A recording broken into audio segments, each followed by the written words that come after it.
ನಮಸ್ಕಾರ ಸ್ನೇಹಿತರೆ, ರಾಜ್ಯದ ಎಲ್ಲ ಮಹಿಳೆಯರಿಗೆ ಗುಡ್ ನ್ಯೂಸ್ ಕೊಟ್ಟ ಲಕ್ಷ್ಮಿ ಹೆಬ್ಬಾಳ್ಕರ್ ಅವರು ಗೃಹಲಕ್ಷ್ಮಿ ಯೋಜನೆ ಕುರಿತಂತೆ ಮತ್ತೊಂದು ಮಾಹಿತಿ. ಹೊಸದಾಗಿ ಕೂಡ ಅರ್ಜಿ ಸಲ್ಲಿಕೆ ಮಾಡಿದರೂ ಕೂಡ ಹಣ ಜಮೆ ಆಗುತ್ತೆ, ಯಾರಿಗೆ ಜಮೆ ಆಗುತ್ತೆ, ಯಾವಾಗ ಜಮೆ ಆಗುತ್ತೆ ಮಾಹಿತಿ ಬಂದಿದೆ.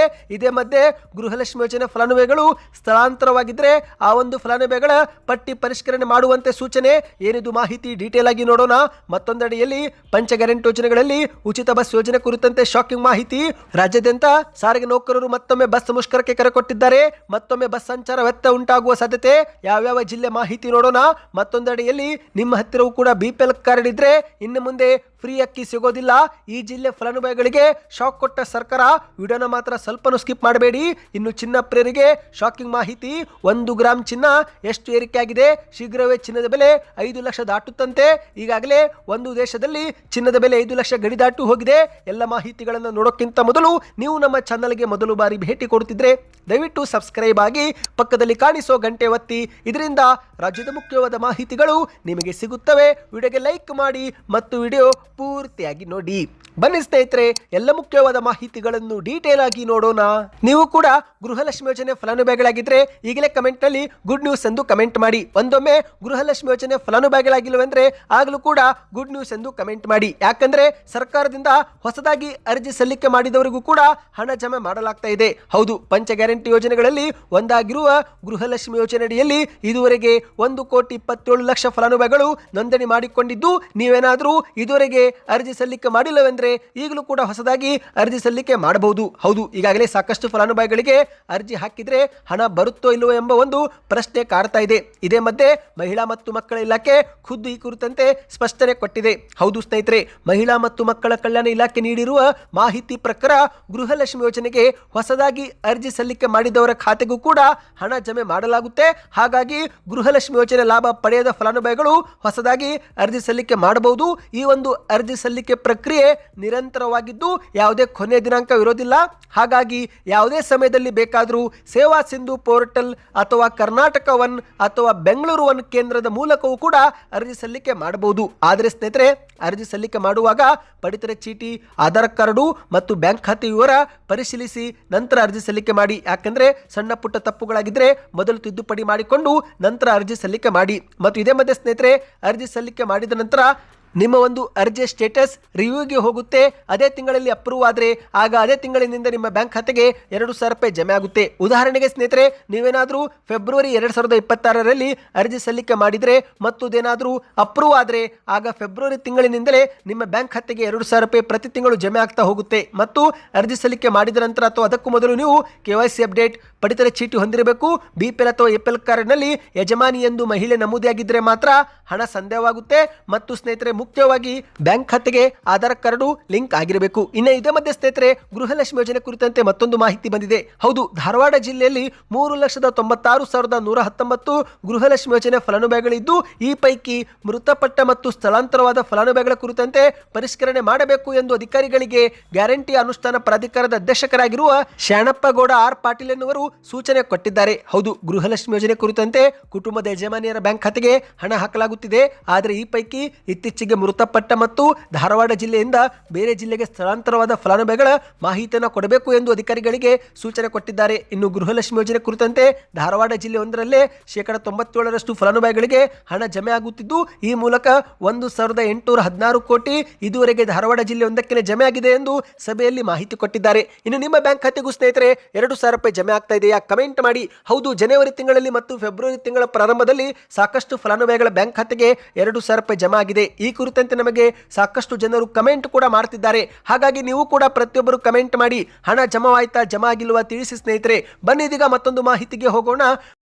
ಪಂಚ ಗ್ಯಾರಂಟಿ ಯೋಜನೆಗಳಲ್ಲಿ ಉಚಿತ ಬಸ್ ಯೋಜನೆಯೂ ಕೂಡ ಒಂದಾಗಿದೆ. ಆದರೆ ಸ್ನೇಹಿತರೆ, ಇಂದು ಇಡೀ ಕರ್ನಾಟಕವೇ ಬೆಚ್ಚಿ ಬೀಳುವಂತಹ ಸುದ್ದಿ ಒಂದು ಹೊರಬಿದ್ದಿದೆ. ಅಮ್ಮ ಬೈದಿದ್ದಕ್ಕೆ ಆಧಾರ್ ಕಾರ್ಡ್ ಹಿಡಿದು ಸಣ್ಣ ಮಕ್ಕಳು ಇಡೀ ಕರ್ನಾಟಕವನ್ನೇ ಸುತ್ತಿದ್ದಾರೆ. ಹೌದು, ಸಿಲಿಕಾನ್ ಸಿಟಿ ಬೆಂಗಳೂರಿನ ಮಾರತ್ತಹಳ್ಳಿಯ ಅಶ್ವಥ್ ನಗರದಲ್ಲಿ ಅಚ್ಚರಿ ಘಟನೆ ಒಂದು ವರದಿಯಾಗಿದೆ. 13 ವರ್ಷದ ಬಾಲಕಿಯು ತನ್ನ ತಮ್ಮನನ್ನ ಕರೆದುಕೊಂಡು ಇಡೀ ಕರ್ನಾಟಕವನ್ನೇ ಸುತ್ತಿದ್ದಾಳೆ. ಹೌದು, ಆಕೆ 9 ವರ್ಷದ ತಮ್ಮನಿಗೆ ಮತ್ತು 13 ವರ್ಷದ ಬಾಲಕಿಗೆ ಪೋಷಕರು ಟ್ಯೂಷನ್ಗೆ ಹೋಗಲ್ವಾ ಎಂದು ಬೈದಿದ್ದರಂತೆ. ಇದಕ್ಕಾಗಿಯೇ ಕಠಿಣ ನಿರ್ಧಾರ ಮಾಡಿ ಆಧಾರ್ ಕಾರ್ಡ್ ತೆಗೆದುಕೊಂಡು ಇಡೀ ಒಂದು ಕರ್ನಾಟಕವನ್ನೇ ಸುತ್ತಾಡಿದ್ದಾರೆ. ಹೌದು, ಪೋಷಕರು ಓದೋದಿಲ್ವಾ ಎಂದು ಬೈದಿದ್ದಕ್ಕೆ ಮನನೊಂದಂತ ಮಕ್ಕಳಿಬ್ಬರು ಯಾರಿಗೂ ಕೂಡ ಗೊತ್ತಾಗದಂತೆ ಫೆಬ್ರವರಿ 1 ಸಂಜೆ 3 ಗಂಟೆ ಸುಮಾರಿಗೆ ಮನೆಯಿಂದ ಆಧಾರ್ ಕಾರ್ಡ್ ತೆಗೆದುಕೊಂಡು ಕಾಲ್ಕಿತ್ತಿದ್ದಾರೆ. ಮಕ್ಕಳು ನಾಪತ್ತೆಯಿಂದ ಪೋಷಕರು ಕಂಗಾಲಾಗಿ ಕೂಡಲೇ HAL ಪೊಲೀಸ್ ಠಾಣೆಗೆ ದೂರು ಕೊಟ್ಟಿದ್ದಾರೆ. ಹೌದು, ಮನೆ ಬಿಟ್ಟ 13 ವರ್ಷದ ಬಾಲಕಿಯ ಬುದ್ಧಿವಂತಿಕೆಗೆ ಪೊಲೀಸರೇ ಶಾಕ್ ಆಗಿದ್ದಾರೆ. ಯಾಕಂದ್ರೆ ಸ್ನೇಹಿತರೆ, ಉಚಿತ ಬಸ್ ಯೋಜನೆ ಕುರಿತಂತೆ ಆ 13 ವರ್ಷದ ಬಾಲಕಿಗೆ ಗೊತ್ತಿತ್ತು. ಹಾಗಾಗಿ ತಕ್ಷಣವೇ ತನ್ನ ಬಳಿ ಇದ್ದಂತ ಆಧಾರ್ ಕಾರ್ಡ್ ಹಿಡಿದುಕೊಂಡು ತನ್ನ ತಮ್ಮನನ್ನ ಕರೆದುಕೊಂಡು KSRTC ಬಸ್ಸು ಹತ್ತಿದ್ದಾಳೆ. ಹೀಗೆ ಬೆಂಗಳೂರಿಂದ ಚಿತ್ರದುರ್ಗ, ಶಿವಮೊಗ್ಗ ಸೇರಿದಂತೆ ಕರ್ನಾಟಕದ ಹಲವು ಜಿಲ್ಲೆಗಳಲ್ಲಿ ಯಾರಿಗೂ ಕೂಡ ಗೊತ್ತಿಲ್ಲದೆ ಮತ್ತು ಹಣವಿಲ್ಲದೆ ಕೇವಲ ಆಧಾರ್ ಕಾರ್ಡ್ ಮೂಲಕ ರಾಜಾರೋಷವಾಗಿ ಸುತ್ತಾಟ ಮಾಡಿದ್ದಾರೆ. ಇನ್ನು ಈ ಒಂದು ಪ್ರಕರಣ HAL ಪೊಲೀಸ್ ಠಾಣೆಯಲ್ಲಿ ದಾಖಲಾಗುತ್ತಿದ್ದಂತೆ ಪೊಲೀಸರು ಅಲರ್ಟ್ ಆಗಿ ರಾಜ್ಯದ ಎಲ್ಲಾ ಪೊಲೀಸ್ ಠಾಣೆಗಳಿಗೆ ಮಾಹಿತಿ ರವಾನಿಸಿದ್ದಾರೆ. ಜೊತೆಗೆ ಮಕ್ಕಳ ಫೋಟೋ ಕೂಡ ಶೇರ್ ಮಾಡಿದ್ದಾರೆ.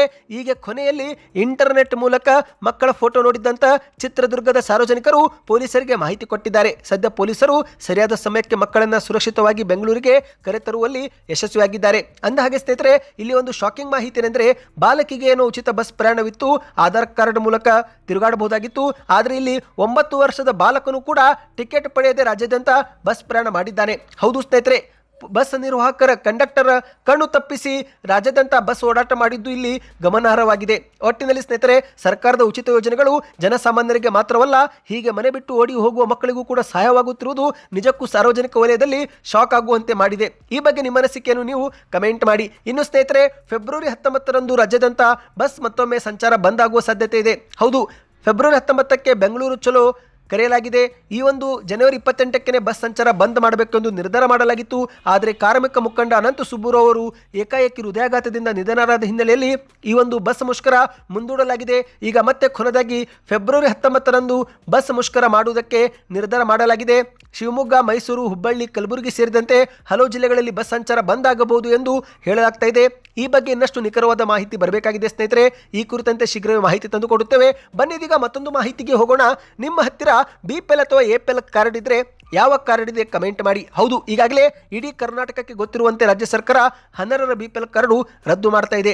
ಹೌದು, ಆಸ್ತಿ ಪಾಸ್ತಿ ಹೊಂದಿದ್ದು ಸ್ವಂತ ಕಾರು ಹೊಂದಿದ್ರೆ ಅಂತವರ BPL ಕಾರ್ಡು ಮೊದಲ ಹಂತದಲ್ಲಿ ರದ್ದು ಮಾಡಲಾಗ್ತಾ ಇದೆ. ಅಂದ ಹಾಗೆ ಸ್ನೇಹಿತರೆ, ಇದೀಗ ಒಂದು ಶಾಕಿಂಗ್ ಮಾಹಿತಿ ಬಂದಿದೆ. ಈ ಒಂದು ಜಿಲ್ಲೆ ಫಲಾನುಭವಿಗಳ ಅತಿ ಹೆಚ್ಚು BPL ಕಾರ್ಡು ರದ್ದು ಮಾಡಲಾಗಿದೆ. ಹೌದು, ರಾಜ್ಯದ ರಾಜಧಾನಿ ಬೆಂಗಳೂರು ಹೊರತುಪಡಿಸಿ ಕರ್ನಾಟಕದಲ್ಲಿ ಅತಿ ಹೆಚ್ಚು BPL ಕಾರ್ಡು ರದ್ದಾಗಿರುವ ಜಿಲ್ಲೆಯೆಂದರೆ ಅದು ಮೈಸೂರು ಜಿಲ್ಲೆ ಎಂದು ಗುರುತಿಸಿಕೊಂಡಿದೆ. ಈ ಬಗ್ಗೆ ಸ್ವತಃ ಆಹಾರ ಸಚಿವರಾಗಿ KH ಮುನಿಯಪ್ಪನವರು ಶಾಸಕ ಸಿದ್ದು ಸವದಿಯವರ ಪ್ರಶ್ನೆಗೆ ವಿಧಾನಸಭಾ ಅಧಿವೇಶನದಲ್ಲಿ ಇಂದು ಉತ್ತರ ಕೊಟ್ಟಿದ್ದಾರೆ. ಕಳೆದ ಒಂದೇ ವರ್ಷದಲ್ಲಿ ಮೈಸೂರು ಜಿಲ್ಲೆಯಲ್ಲಿ ಒಟ್ಟು 23,359 BPL ಕಾರ್ಡ್ ಅನ್ನ ರದ್ದು ಮಾಡಿ APL ಕಾರ್ಡ್ ಆಗಿ ಪರಿವರ್ತನೆ ಮಾಡಲಾಗಿದೆಯಂತೆ. ಯಾಕಂದ್ರೆ ವಾರ್ಷಿಕ ಆದಾಯ ಹೆಚ್ಚಾಗಿ ಇದ್ರೂ ಕೂಡ ಅನೇಕರು ಈ ಒಂದು BPL ಕಾರ್ಡ್ ಪಡೆದುಕೊಂಡಿದ್ದು, ಹಾಗಾಗಿ ಅವರ BPL ಕಾರ್ಡ್ ರದ್ದು ಮಾಡಲಾಗಿದೆ. ಆದರೆ ಒಂದೊಮ್ಮೆ ಅವರೇನಾದರೂ ನಿಜವಾಗಿಯೂ ಕೂಡ ಅರ್ಹರಾಗಿದ್ದರೆ ಅವರ BPL ಕಾರ್ಡ್ ಮತ್ತೆ ಕೊಡುತ್ತೇವೆ, ಅದಕ್ಕಾಗಿ ಅವರು ಅರ್ಜಿ ಸಲ್ಲಿಕೆ ಮಾಡಬೇಕಾಗುತ್ತೆ ಅಷ್ಟೇ ಎಂದು ಮಾಹಿತಿಯನ್ನು ಕೊಟ್ಟಿದ್ದಾರೆ. ಒಟ್ಟಿನಲ್ಲಿ ಸ್ನೇಹಿತರೆ, ನಿಮ್ಮದು ಕೂಡ BPL ಅಥವಾ APL ಕಾರ್ಡ್ ಇದ್ರೆ ಸ್ವಲ್ಪ ನೀವು ಜಾಗರೂಕರಾಗಿರಿ. ಹೌದು, ಬ್ಯಾಂಕಿನಲ್ಲಿ ಹೆಚ್ಚು ಹಣವಿದ್ರೆ ಅಥವಾ ಏಕಾಏಕಿ ದೊಡ್ಡ ಮಟ್ಟದ ಟ್ರಾನ್ಸಾಕ್ಷನ್ ಮಾಡಿದರೆ BPL ಕಾರ್ಡ್ ರದ್ದಾಗುವ ಸಾಧ್ಯತೆ ಹೆಚ್ಚಾಗುತ್ತೆ. ಬನ್ನಿದೀಗ ಕೊನೆಯ ಮಾಹಿತಿಗೆ ಹೋಗೋಣ.